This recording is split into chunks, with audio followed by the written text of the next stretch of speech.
பெரியவா சரணம், சிவா பெரியவா சரணம், ட்ரிப்ளிகேன் பெரியவா சரணம். இன்னைக்கு வந்து முற்றின விவேகி லெவல் நம்பர் 6 அதை பற்றி பார்க்க போகிறோம். எல்லா லெவலுமே சூப்பர் இன்ட்ரெஸ்டிங். பட் 6 வந்து நிறையா பியூட்டிஃபுல் ரெஃபரன்சஸ், லாங் ரெஃபரன்சஸ் எடுத்துன்னு இருக்கேன். இன்றைக்கி எவ்வளோ இந்த வீடியோவில் கவர் பண்ண முடியும்னு பார்க்குறேன்.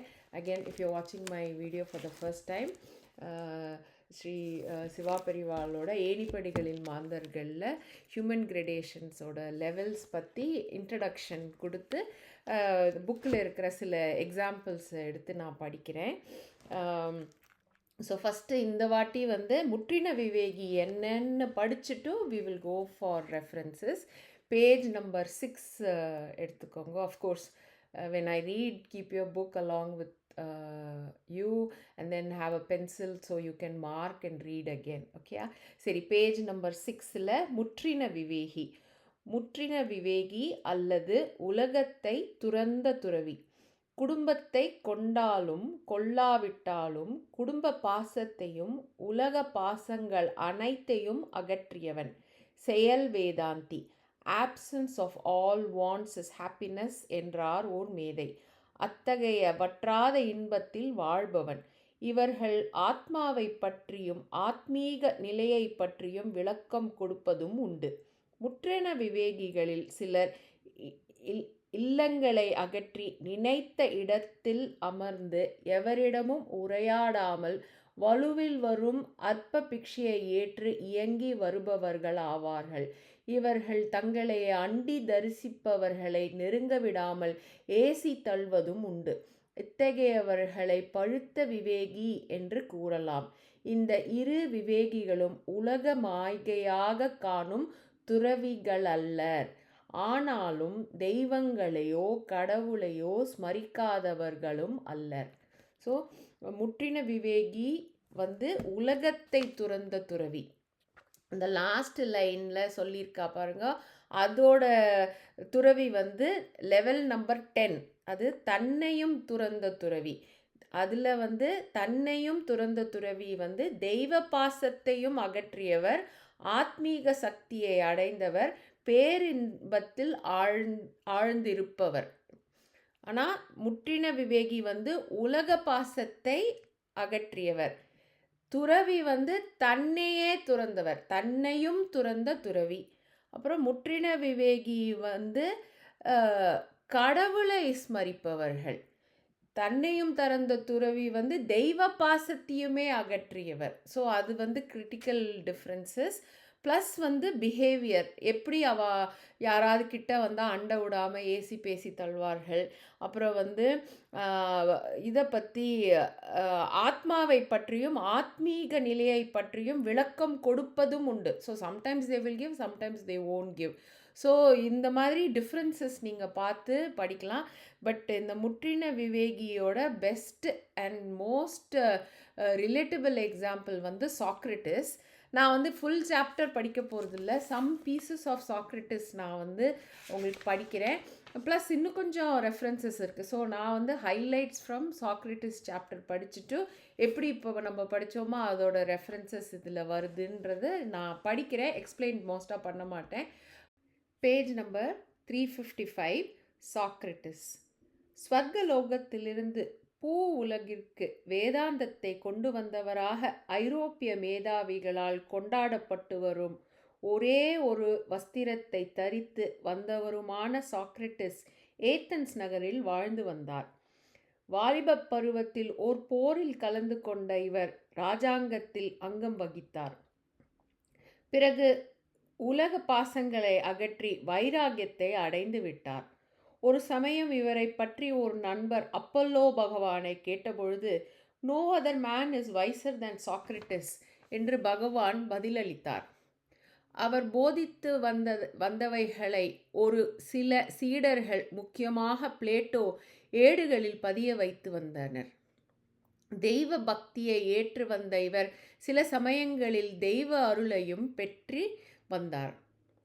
இத்தகைய பெரியவரை ஓர் சோம்பேறியாக நினைத்து வந்த மனைவி கணவரை அவ்வப்போது கடிந்து வந்த வண்ணமாயிருந்தார்.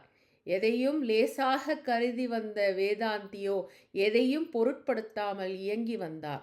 ஒரு நாள் கணவனிடம் கூச்சல் போட்ட மனைவி மாடி அறையை கழுவிய பொழுது வாயில் மேடையில் அமர்ந்திருந்த சாக்ரட்டிஸ் அந்த அசுத்த நீரை பொறுமையுடன் தனது தலையில் ஏற்றார். இதை கண்ட ஓர் நண்பர், என்னப்பா இது என்று கேட்க, ஒன்றுமில்லை, இதுவரையில் இடி இடித்தது, இப்பொழுது மழை பெய்கிறது, அவ்வளவுதான் என்று அலட்சியமாக பதிலளித்தார் சாக்ரட்டிஸ். ஸோ சாக்ரட்டிஸோட அப்ரோச் டு லைஃப் பார்ட்னர் வந்து இதில் போட்டிருக்கு. இதே ரெஃபரன்சஸ் பாக்கி எல்லாமும் வரும். அடுத்தது வந்து பேஜ் இதே சாப்டரில் பேஜ் 357 சாக்ரட்டிஸ் பற்றி இன்னும் எழுதியிருக்கா. இப்பொழுது சாக்ரட்டிஸின் பக்கம் திரும்புவோம். இராஜாங்க பிரமுகர்களின் புதல்வர்கள் இவரை காணும் பொழுதெல்லாம் பொழுதுபோக்கிற்கு இவருடன் சம்பாஷிப்பதுண்டு. ஆனால் சாக்ரட்டிஸ் அவர்களுக்கு எவ்வளவு புகட்டலாமோ அத்துடன் நிறுத்தி கொண்டு விடுவார். இவர் எகிப்திய பிராமணர்களின் அருளினால் ஆத்ம சஞ்சாரத்தை மிஸ்டிசம் பெற்றவராவார். இவர் மிக்க படித்தவர்களை காணும் பொழுதெல்லாம் அவர்களிடம் வலுவில் கேள்வியை போட்டு அவர்களுடைய பதில்களிலிருந்து எலுன்சஸ் போட்டுக்கோங்க, ELEUNCHES எலுன்சஸ் தான் ஸ்திரப்படுத்தி கொள்ள வேண்டியவைகளை பிரித்தெடுத்து கொள்வார். இவரை காண நேரும் பல கல்விமான்கள் இவருடைய கண்களிலிருந்து தப்பித்து கொள்வதும் உண்டு. ஸோ எலின்சஸ் வந்து நீங்கள் ஆன்லைன் பாருங்கோ. The way of questioning and then reasoning and then questioning the reasoning and then question again. So back and forth வந்து சாக்ரட்டிஸோட method of filtering out what is the right answer வந்து ஆன்லைனில் இருக்கும். இது வந்து பெரியவா அவ்வளோ அழகாக இது எழுதியிருக்கா. பட் சாக்ரட்டிஸோட approach on how to clarify and even clarify for the person who was answering மாதிரி அந்த அப்ரோச் இருக்கும். அதை நீங்கள் ஆன்லைன் எடுத்து படிங்கோ. அப்புறம் வந்து அடுத்த ரெஃபரன்ஸ் வந்து பேஜ் 358 ஃபஸ்ட் ஃபியூ லைன்ஸில் இதில் தான் பெரியவா வந்து சாக்ரட்டிஸ் அவர் வந்து முற்றின விவேகின்னு இது பண்ணுறா. இந்த கதைப்படி சாக்ரட்டிஸுக்கு கவர்மெண்ட் வந்து அவர் மேலே கேஸ் போட்டு government has decided to give him death பெனல்ட்டின்னு வந்துடும். அப்போ வந்து அவரோட மனநிலை என்னன்னு பெரியவா எழுதியிருக்கா.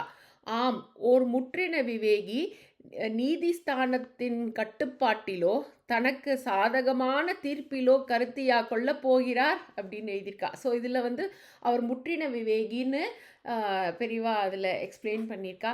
இந்த ஃபுல் சாப்டரும் ரொம்ப நல்லா இருக்கும். நான் வந்து ஃபியூ லைன்ஸ் தான் எடுத்திருக்கேன் to indicate what we read about the characteristics of முற்றின விவேகி. சரியா? அடுத்த ரெஃபரன்ஸ் வந்து பேஜ் நம்பர் 20. பேஜ் நம்பர் 20 வந்து 6E வந்து ஆசாபாசங்கள் அகல்வதால் ஊனிலும் குறைந்தவன் முற்றின விவேகி. ஆசாபாசங்கள் அகல்வதால் ஊனிலும் குறைந்தவன் முற்றின விவேகி. அதுக்கு வந்து பேஜ் 22 7E. பகவானை ஆராதிக்க எவனும் கடமைப்பட்டிருக்கிறான்.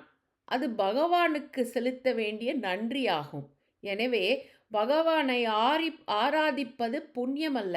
ஆனால் பகவானை ஆராதிக்காவிட்டால் பாவம் ஏற்படுகிறது. உலக ரீதியான அதிர்ஷ்டங்களில் ஆர்வத்தை கொண்டிருக்கும் நாம் குணங்களை ஏற்று நற்செயல்களை ஏற்போமேயானால் அந்தந்த செயல்களுக்கு தகுந்த அதிர்ஷ்டங்கள் நம்மை வந்து அடைகின்றன. அந்த செயல்களுக்குத்தான் புண்ணியம் என்று பெயர். ஓர் முற்றின விவேகி அதிர்ஷ்டங்களுக்காக மெனக்கெடுவதில்லை, தெய்வத்தை ஆராதிக்க தவறுவதும் இல்லை. சரி, அடுத்த ரெஃபரன்ஸ் வந்து பேஜ் 35. Page 35 25F. தனையன் இறந்தாலும் உணர்ச்சி ஏற்கான் முற்றின விவேகி.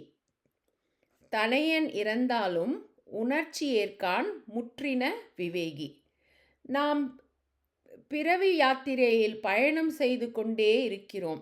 அதாவது மரணத்தையும் பிறவியையும் அடுத்தடுத்து ஏற்றுக்கொண்டே வருகிறோம். சென்ற பிறவியில் நமது தாயானவள் நிலத்தில் வாழும் ஓர் மிருகமாகவும் தந்தை ஓர் நீர் பிராணியாகவும் இருந்திருக்கலாம். இதே விதமாக மறுமையில் இவர்கள் கீரியாகவும் பாம்பாகவும் பிறக்கலாம். இப்பிறவியிலோ அவர்கள் நமக்கு பெற்றோர்களாக பிறந்திருக்கிறார்கள். இளைஞர்களாக பிறந்திருக்கும் நமது கதைகளும் அப்படித்தான். அதாவது எவைகளோ எங்கெங்கேயோ இருந்து நம்முடன் கூடிவிட்டு வேறு எங்கேயோ போய்விடுகின்றன. எனவே இந்த உண்மையை உணர்ந்தவிடும் ஓர் முற்றின விவேகி குடும்பத்தை கொள்ள நேரிட்டும் பொழுது அவன் குடும்ப பாசத்தை முற்றிலும் அகற்றியவனாக மாறிவிடுகிறான். வேதாந்த பக்குவங்களுள் இது மிகவும் சிறந்ததாகும். அடுத்த ரெஃபரன்ஸ் வந்து பேஜ் 79, அதில் வந்து 68G. இதுவும் கிட்டத்தட்ட ப்ரீவியஸில் படித்த மாதிரி தான் இருக்கும். உற்றாரை வந்து போகும் அந்நியர் என்பான் முற்றின விவேகி. உற்றாரை வந்து போகும் அந்நியர் என்பான் முற்றின விவேகி. சென்ற ஜென்மத்தில் எலியும் பூனையுமாக பிறந்தவர்கள் தற்போது அந்யோன்யமான கணவன் மனைவியுமாக இருக்கலாம். மறுபிறவியில் இவர்களில் ஒருவர் கொடிய பாதகனாகவும் மற்றொருவர் இவனுக்கு மரண தண்டனை அளிக்கும் ஜட்ஜாகவும் பிறக்கலாம். தவிர நம்முடைய சென்ற கடன்காரன் நமக்கு தனையனாக பிறக்கலாம். நாமோ நம்முடைய அற்ப ஆஸ்தியை விற்று அவனையும் உயர்கல்வியை முடித்து வைக்கிறோம். ஓர் உயர்ந்த உத்தியோகத்திற்கு ஆர்டரும் வந்துவிடுகிறது. ஆனால் தனையன் அதே சமயத்தில் இறந்து விடுகிறான். அதாவது சென்ற பிறவியின் ஓர் கடனை இந்த விதத்தில் நாம் திருப்ப வேண்டியிருக்கிறோம். இந்துக்களாகிய நாம் இன்றைக்கு கூட இந்த உண்மைகளை பொதுப்படையாக அறிந்து வராமல் இல்லை. எனினும் விதவிதமான பிறவிகளை எடுத்து வருபவர்களும் ஒருவருக்கொருவர் சம்பந்தமில்லாதவர்களுமான நாம் குடும்பம், பாசம், உறவினர், அந்நியர் போன்ற அஞ்ஞானத்தை தவிர்த்து கொள்ள முடிவதில்லை. ஆனால் நம்மை போலல்லாமல் உற்றாரை எங்கெங்கேயோ இருந்துவிட்டு நம்மிடையே வந்து தங்கிவிட்டு போய்விடும் ஜீவன்கள் என்பதை உணர்ந்து அதற்கேற்ப நடந்து கொள்பவர்கள் முற்றின விவேகிகளாவார்கள். அடுத்தது வந்து பேஜ் 93.